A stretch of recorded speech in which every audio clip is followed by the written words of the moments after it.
Kodėl elgiamasi blogai? Labai dažnai susidurime su neigiamais žmonių veiksmais, kuriuos jau esame patyrę. Tačiau vis tiek būna sunku išspręsti sudėtingą situaciją. Ir kyla klausimas, būtent kodėl. Kol žmonės nesima iniciatyvos keisti savo neigiamų poelgių, atsakomybės už juos taip pat neprisiims.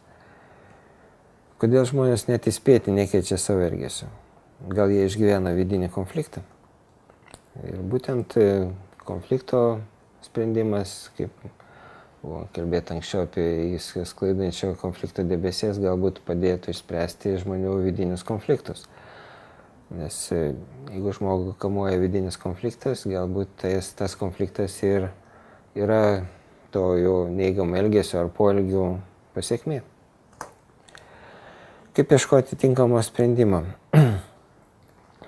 Išnagrinėjęs, suvokę ir blaiviai apsvarstę savo veiksmų pasekmės, žmonės gali atitinkamai juos pakeisti. Kaip išmokyti juos pamatyti neigiamas veiksmų pasekmes? Šalia įsisklaidančio konfliktų debesies mums būtina pasitelkti pagalbą ir loginę pasekmių šaką. Tai yra kartais arba prieš sprendžiant konfliktą įsisklaidančio debesies metodu, arba jo metu galima piešti ir neigiamas pasekmių šakas. Kas bus, jeigu, tarkim, atkakliai laikysies vieno ar kito noro?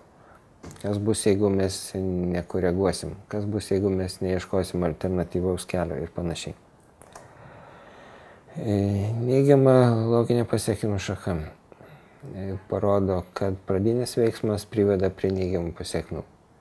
Tai yra, jeigu mes arba turim jau neigiamą pasekmę, galime analizuoti, kas būtent kokie veiksmai privedė prie tokios situacijos, arba jeigu mes prognozuojam tokią neigiamą pasekmių šaką, kokie veiksmai gali nulemti būtent tokias pasekmes.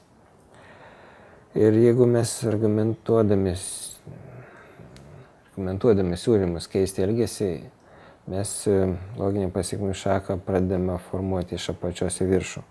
Pirmiausiai vardiname pradinį veiksmą ir peršokdami kitas šakos pakopas skubame nurodyti galutinę pasekmę, tiesiogiai susijęta su pradiniais veiksmais. Tai klausantis asmuo iškart ir pastebi ir priešinasi. Tačiau tarp veiksmo ir pasekmės gali būti nemažai tarpinių žingsnių, kuriuos turime išreikšti žodžiais taip, kad besipriešinantis asmuo įsivaizduotų bei suvoktų pats, kasgi atvedė į kitų neigiamų veiksmų, tavo veiksmų ir pasekmių. Kaip pakeisti veiksmus? Koks šio proceso poveikis? Surašydami procesą į šaką, net didžiausiai neklaužados mato savo mąstymą ir veiksmų pakopas ant popieriaus išdėstytas ant lapo ir pasijunta tarsi valdytų problemą ir jos pasekmes. Kaip ir buvo minėta, kad problemas patartina užrašyti, piešti arba konfliktinio debesies pavidalu arba loginės pasekmių šakos variantų. Ir galiausiai savo iniciatyvą pakeičia savo ankstesnius veiksmus.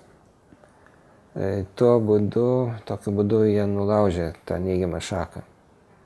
Tai jeigu žmogus mato savo neigiamų pasekmių šaką, tai gali ją tarsi ir valdyti, matyti, kuriuo momentu kas vyksta ir kodėl vyksta. Kaip padėti žmogui rasti alternatyvų būdą patenkinti poreikį? Pirmas, išsiaiškinti ir vardinti tikrai jo poreikį. Ne norus, o poreikius, dar kartą kartoju. Sugalvoti kelis dorus būdus jį patenkinti. Ir trečia, pagalvoti, kaip galima padėti jam atrasti šios būdus. Ir galiausiai sudaryti palankesnės sąlygas jam pasikeisti.